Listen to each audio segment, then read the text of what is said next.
Par ailleurs, l'équité sociale ne peut être évoquée sans accorder une priorité absolue au retour des déplacés du conflit en Casamance. En effet, l'élection de son Excellence, le président Bassirou Diomaye Faye à la présidence de la République, a signifié que la perspective d'un Sénégal juste, prospère et souverain passait d'abord par un pays pacifié dans son intégrité et un peuple plus que jamais réconcilié. Depuis le 2 avril 2024, pas un jour ne s'est achevé sans que mon action et mes pensées ne soient tournées vers la Casamance. Cette partie du territoire national qui a été meurtrie pendant 42 ans par la violence née de l'enchevêtrement, des incompréhensions et des manipulations de toutes sortes. Des avancées significatives et louables dans la restauration de la paix ont été réalisées ces dernières années. Reste donc maintenant à parachever le processus de pacification totale et définitive de cette région naturelle aux potentiels infinis. Mon gouvernement, sous les orientations de M. le Président de la République, s'y engage et y œuvre quotidiennement avec ouverture, mais dans la fermeté quant au principe de l'unité nationale.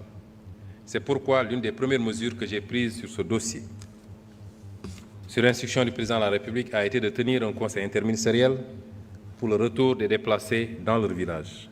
Ce conseil, qui a consacré l'ambitieux plan spécial Diomaye pour la Casamance 2024-2025, d'un coût provisoire de 54 milliards de francs CFA, avec la mise en place respectivement dans les régions de Ziguinchor, Sédhiou et Kolda, d'un comité régional inclusif de pilotage, prévoit notamment de renforcer les capacités institutionnelles et budgétaires de l'ANRAC, chargé de coordonner l'exécution des interventions, de mobiliser le financement des opérations de déminage d'un coût estimatif de 15 milliards, de recourir en priorité aux très petites et moyennes entreprises et à la main-d'œuvre locale dans la conduite des projets gouvernementaux ou appuyés par l'État.